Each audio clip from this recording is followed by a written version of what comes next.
kita mengatakan bahwa sahabat semua, Anda diizinkan untuk re-upload atau ambil semua informasi tadi, naikkan ke YouTube channel Anda atau ke sosial media Anda. Kalau Anda mendapatkan AdSense, Anda mendapatkan benefit iklan, apapun ambil 100%. Tapi mohon jangan menggunakan nama yang menjadi trademark dari Bosman seperti nama Bosman, Mardigu, Wowi, Sontoloyo, dan lain sebagainya. Anda semua mengerti. Lalu kita melakukan hal yang seperti rutin kita lakukan.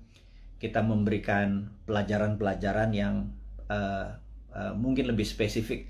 Kita memberikan julukan kepada orang-orang yang setuju dengan prinsip kita dengan nama New Mind. Sekarang pertanyaan, New Mind itu apa? New Mind adalah yang mereka mempunyai pemahaman terhadap New Economic Model. New Economic Model. Kita adalah kaum secara ekonomi tidak lagi berkiblat pada Adam Smith dan Keynesian. Kita menyebut diri kita adalah post-Keynesian atau Keynesian yang sudah kita lewati. Dan mazhab kita ini dipakai oleh Michael Hudson atau Hudsonian. Michael Hudson dengan Hudson Institute-nya tahun 1971 menyarankan pemerintahan Nixon untuk melepas jaminan emas dalam memprinting dolar. Kemudian menggunakan petroleum untuk printing money sebagai underlying dolar, dan hutang negara-negara lain untuk printing dolar. Sejak tahun 1971, Amerika awal menjadi negara superpower dan terus mengontrol dunia dengan energi dan currency. Kemudian Michael Hudson ngajar di Peking University tahun 1989. Partai Komunis Cina mengadopsi Hudsonian atau post-Keynesian sebagai platform ekonomi dalam negerinya. Dan dua negara tersebut sukses dalam 20 tahun dari 89 ke 2008, di mana adalah Olimpiade Beijing waktu itu. Dunia tercengang dalam 20 tahun saja. China atau Tiongkok sudah menjadi negara sangat besar atau superpower. Dan dua negara tadi, Amerika dan Tiongkok, menggunakan New Economic Model berbasis ajaran dari Michael Hudson yang saat ini yang terkenal adalah muridnya namanya Stephanie Kelton. Dan itulah orang-orang yang kalau nanti 2024 kita mendapatkan kepercayaan, mungkin penasihat ekonomi kita adalah Michael Hudson dan Stephanie Kelton yang akan membawa Indonesia menjadi punya model baru, New Economic Model, di mana kita mungkin negara kita tidak ada interest atau bunga lagi, pajak turun gitu ya, berbeda dengan sekarang yang pajaknya naik. Hal ini adalah karena kita New Economic Model. Jadi New Economic Model kita menyebut diri kita sebagai New Mind. Kemudian New Mind memahami apa yang namanya geopolitik. Geopolitik adalah sebuah kekuatan geografi dari negara kita untuk kekuatan berpolitik terhadap negara-negara lain. Jadi saat ini misalnya kekuatan geografi kita untuk politik untuk menekan Singapura, menekan ASEAN, menjadi kekuatan di tengah, memanfaatkan Selat Malaka untuk keuntungan ekonomi, saat ini tidak dilakukan selama 20 tahun pemerintahan yang ada. Kenapa saya sebut 20 tahun? Karena 20 tahun adalah ukuran yang harus kita patokkan. Jadi Dubai dibangun dalam 20 tahun, Beijing dibangun 20 tahun, Tiongkok, kemudian banyak negara yang dalam 20 tahun menjadi negara besar. Jadi kita tanya sekali lagi, Ibu Mega, alhamdulillah Anda sudah 3 tahun menjabat sebagai presiden ke-5, kemudian Pak SBY selama 10 tahun, terima kasih Anda sudah 10 tahun membawa negara ini. Kemudian terakhir adalah saat ini Pak Jokowi dengan 7 tahun, jadi total sudah 20 tahun. Pertanyaan dari kaum New Mind kepada Anda semua yang kami menganggap tidak berbeda haluan ekonominya, kita bicara ekonomi dulu ya, adalah tidak berhasil membawa Indonesia untuk menjadi negara superpower.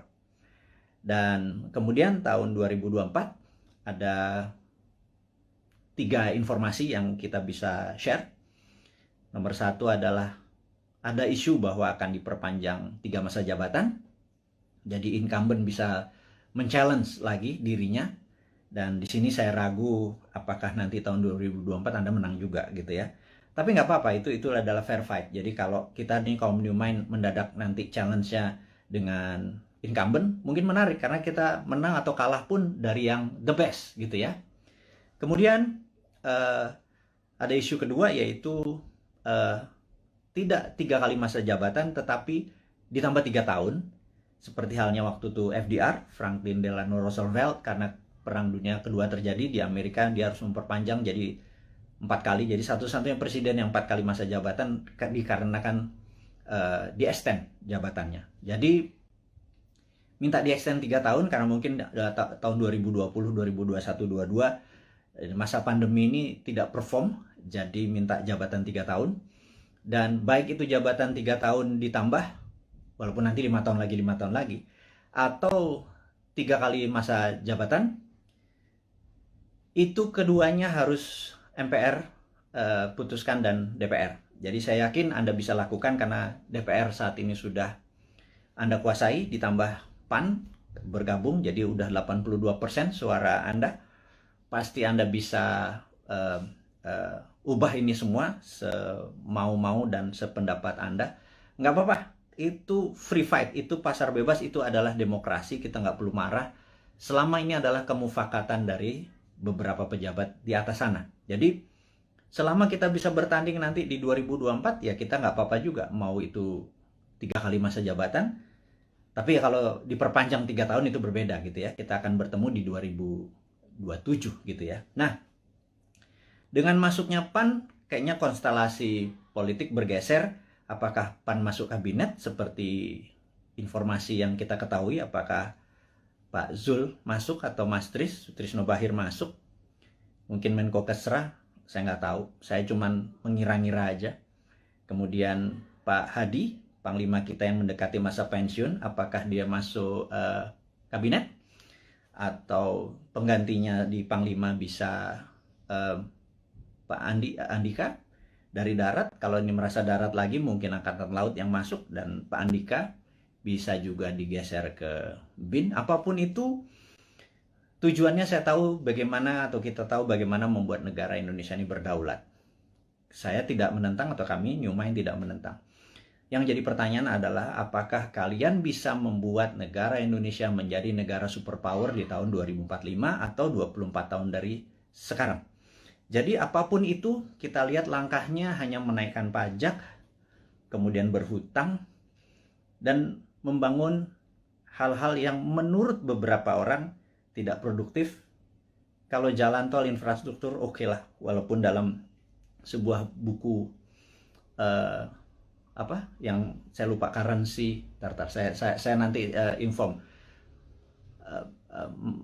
si Bolat ini, dia menyatakan bahwa jangan mimpi membangun negara hanya bersandar pada infrastruktur, jadi harus holistik. Jadi ada infrastruktur statis, infrastruktur dinamis, dan saat ini dianggap hanya infrastruktur statis yang diam seperti jalan tol, jembatan, pelabuhan, dan lain sebagainya. Harusnya infrastruktur dinamis juga dibangun. Tapi ada hal yang menurut kami adalah hal yang tidak produktif, adalah membangun ibu kota pindah ke Penajam. Dan ini produktifnya di mana kita nggak tahu gitu ya. Tapi yang jelas itu bukan hal yang penting, karena bagi orang seperti saya atau kaum New Mind ini yang sangat percaya pada kedaulatan sebuah bangsa, Penajam itu sangat lemah sekali jika ada serangan dari negara lain. Karena sisi utara ada Malaysia, Sarawak, di mana pangkalan militer Malaysia terbesar adalah di utara Kalimantan, di Sarawak. Kalau menyerang Penajam kurang dari setengah jam, bawa bom pesawat pembom rata tanah, dan kita nggak punya perlindungan sama sekali. Jadi saya pikir membangun Penajam, membangun ibu kota, nomor satu adalah harusnya membangun pangkalan militer terlebih dahulu. Pangkalan angkatan lautnya digeser dulu, pangkalan angkatan udara digeser dulu, kemudian darat dan kepolisian harus dipersiapkan dulu, infrastruktur harus disiapkan dulu, baru ibu kotanya. Jangan dibangun gedungnya dulu. Begitu saya jadi presiden nanti tinggal dibom sama Malaysia, kan gerah kita. Jadi saya rasa sudahlah. Jangan nanti jadi hambalang. Penajam itu lupakan. Ini saran dari New Mind. wahai yang terhormat kepala negara, jangan dilanjutkan. Kita mengutamakan adalah masalah pandemi dulu gitu ya. Nah, kita masuk ke topik berikutnya adalah, masih topik yang pertama adalah, yang jelas YouTube channel kita kemudian diserang lagi berkali-kali sampai kita bingung. Maksudnya bingung nih gini, kita kan punya channel di Santara dengan tagline UKM menang, kemudian Dinaran Official dengan tagline Rupiah menang. Kalau Bosman Mardigu tagline-nya adalah Indonesia menang. Jadi kita memasang cerita, karena selama di takedown tidak boleh upload, kita menaruh informasi di Dinaran Official dan di Santara. Kemudian begitu kita boleh lagi memasang, kita memindahkan informasi di Dinaran tersebut official ke Bosman Mardigu, dan itu di take down juga. Itu kita heran, berarti memang YouTube kita memang ditarget gitu ya, sampai kita kebingungan. Karena apalagi yang ditarget, karena benar-benar kata-kata yang kita taruh, bahkan jualan emas, jualan dinaran, akan mempromosikan emas sebagai alat bayar atau bukan, sebagai alat tukar, itu pun di take down. Jadi kita pikir kita akhirnya diserang lagi. Kali ini menarik, katanya kita melanggar konsensus WHO. Kita ngecek langsung video mana yang melanggar konsensus WHO. Ternyata di salah satu video, nggak di salah satu, ada 5 video kita tentang BPOM dan vaksin dan COVID. Di situ kita terang-terangan mengatakan kita mendukung vaksinasi, tetapi kita lebih mendukung terapi imunitas. Alias, mereka dites titernya dulu, dimana kalau titernya 150 ke atas atau 200 ke atas, tidak usah vaksin karena antibodinya tinggi. Jangan semua orang dihajar titernya rendah atau tinggi, dihajar semua pakai vaksin, sehingga terjadi pemborosan. Dan menurut kita ini, ada 400 juta vaksin udah dibeli, jangan-jangan dengan 50 juta kalau kita selected mereka yang titernya di bawah 150 antibodinya itu yang divaksin, maka jangan-jangan 80% penduduk kita yang di kampung-kampung sana yang hanya makan tiwul, hanya makan jagung rebus, terus ngopi, terus ngakak-ngakak tuh titernya pada tinggi semua karena bahagia semua. Sementara yang bermasalah nyara orang di kota dan pejabat-pejabat, terutama politikus yang titernya rendah walaupun makannya enak, mungkin karena duitnya nggak halal kali ya. Mereka-mereka yang dikasih vaksin gitu. Nah, ternyata kita mempromosikan imunoterapi atau terapi imunitas itu dianggap melanggar konsensus WHO. Dan kita di take down lagi. Jadi kita mulai mempelajari apa sih konsensus WHO. Ternyata konsensus WHO itu adalah vaksin itu suggested, atau dalam bahasa Indonesianya, vaksin itu disarankan. Sementara kayaknya ya, pemerintah kita kayaknya, sekali lagi ya, mohon maaf nih, kayaknya, kalau Anda marah, Anda geeran, atau Anda baperan. Kalau baperan jangan jadi pejabat ya. Jadi kayaknya di Indonesia vaksin itu mandatori, diwajibkan. Sementara WHO hanya suggested atau menyarankan. Jadi di sini kita ada sedikit pertanyaan, kita tidak melanggar konsensus WHO, tapi mungkin melanggar mandatori atau perintah dari pemerintah saat ini.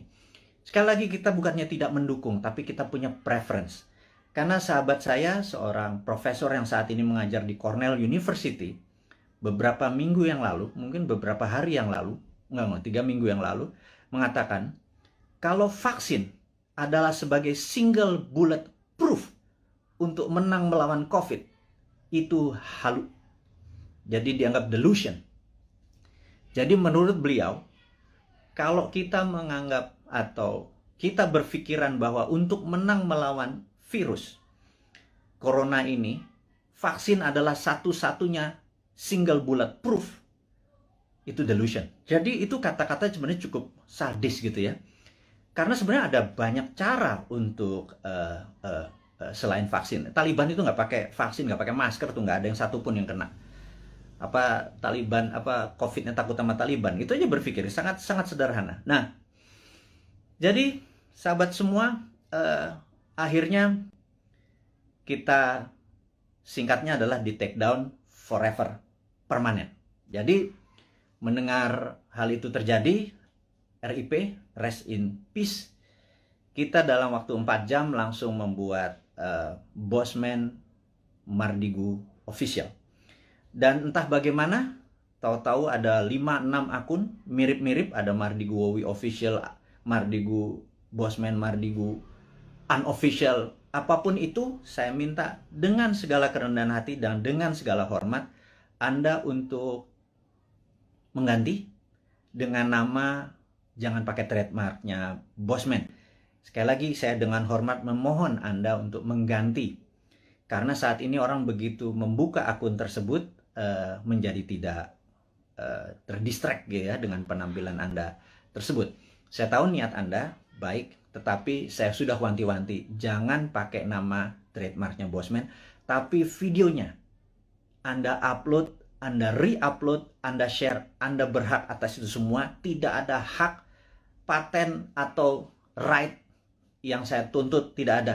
Tetapi jika ada orang keberatan, sayalah keilmuan tersebut yang akan dipertanyakan. Jadi Anda tidak akan bertanya. Jadi sekali lagi, saya mohon maaf untuk Anda. Saya minta dengan segala hormat untuk mengganti channel tersebut, sehingga Bosman Mardigu official adalah satu-satunya akun.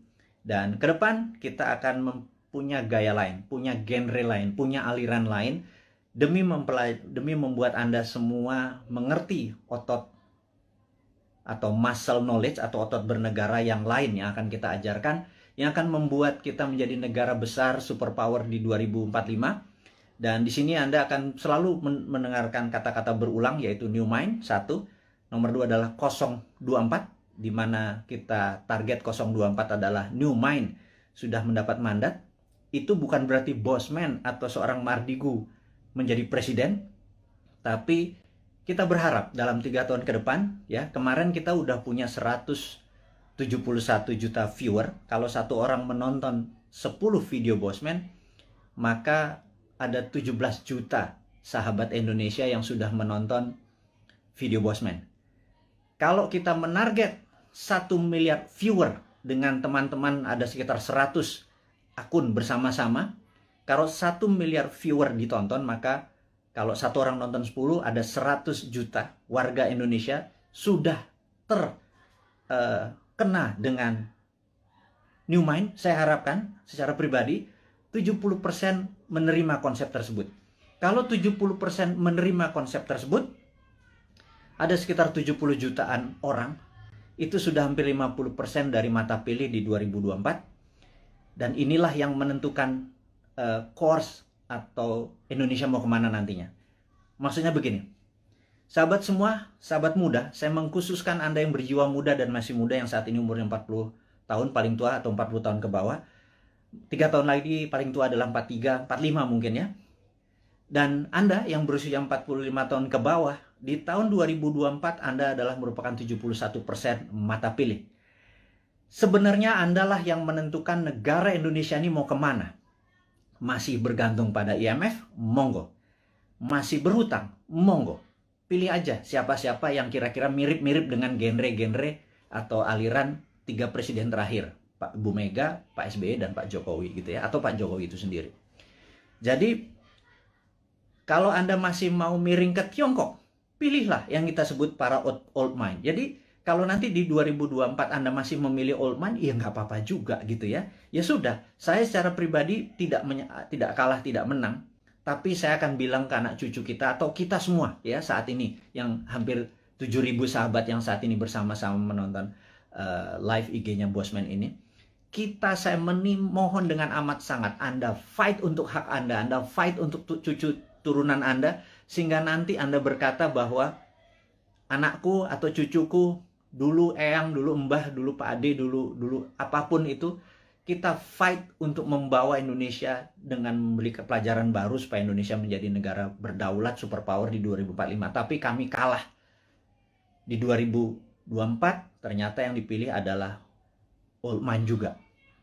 It worth a fight. Jadi kita bisa punya cerita bahwa been there done that, ya gue kalah gitu ya. Tapi kalau kita menang, percayalah, New Mind akan membuat Indonesia menjadi negara superpower di 2045. Detailnya kita selalu urai di dalam 1000 video ke depan, dalam 3 tahun, 1000 itu hampir 3 tahun, itu akan mengurai dengan rinci apa yang harus kita lakukan mulai dari sekarang sampai 2024, dari 2024 sampai 2045. Kita rinci bagaimana Indonesia untuk menjadi negara superpower, year to year-nya, 2025-nya ngapain, 2026-nya ngapain.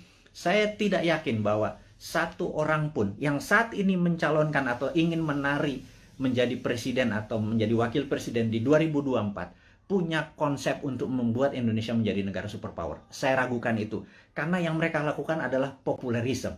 Ingin menjadi populer, dengan populer mereka diharapkan mengambil hati rakyat, terus mereka memilih. Yakin kita nanti begitu dia jadi, dia bingung mau diapain negara ini gitu ya.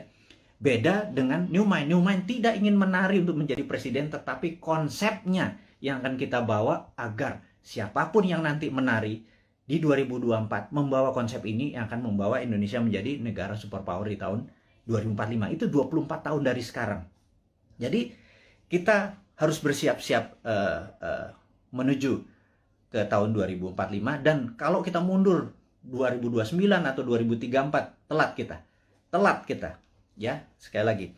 Nah, sahabat semua, jadi saya rangkum sesi pertama, yaitu mengingatkan untuk Anda mensubscribe Bosman Mardigu Official, dan tolong sebar dan viralkan. Kemudian isinya mau di re-upload di YouTube channel Anda atas nama Anda pribadi, monggo. Karena kita akan fight dalam jangka panjang, dan jangan lupa Anda harus mempromosikan Anda punya YouTube, IG tadi, dan lain sebagainya. Karena jangan Anda menunggu bola, Anda hanya menggunakan video Bosman, harus terus mengharapkan orang nonton, kemudian mengharapkan AdSense. Nggak bisa begitu. Anda harus berkeringat untuk apapun yang Anda dapat. Anda promosikan video-video tadi di video YouTube channel atau sosial media Anda. Dan tadi pagi saya heran, saya naikkan sesuatu di IG. IG ini saya agak sedikit deg-degan. Karena di Agustus kemarin 5 kali kita diperingati. Bahkan kita ada kata-kata ganyang koruptor, itu di take down. Itu cukup kaget saya. Jadi rupanya apapun yang ditulis, di caption oleh Bosman, bahkan video dari orang lain yang penontonnya cuma 300, kita ambil, kita upload di tempat Bosman, toto dalam 1 jam ada 100.000 viewer, captionnya kita mungkin berbeda dengan yang lain, toto di take down. Jadi tadi pagi di take down lagi, cukup kaget saya. Dan kalau itu di take down lagi membuat resiko IG kita yang 2,1 juta follower ini juga beresiko seperti 1,5 juta subscriber dari YouTube. Jadi, tapi apakah kita akan give up atau menyerah? Sahabat semua, perjuangan kita tidak akan pernah menyerah walaupun kita mulai dari nol lagi, tetapi ilmu-ilmu kita dan ini pelajaran-pelajaran kita akan terus berikan. Kita tidak melawan, tetapi kita akan bekerja dengan dengan semangat kaum New Mind. New Mind itu nggak ada matinya. Die hard New Mind itu nggak ada matinya. Nah, sahabat semua, kita akan membicarakan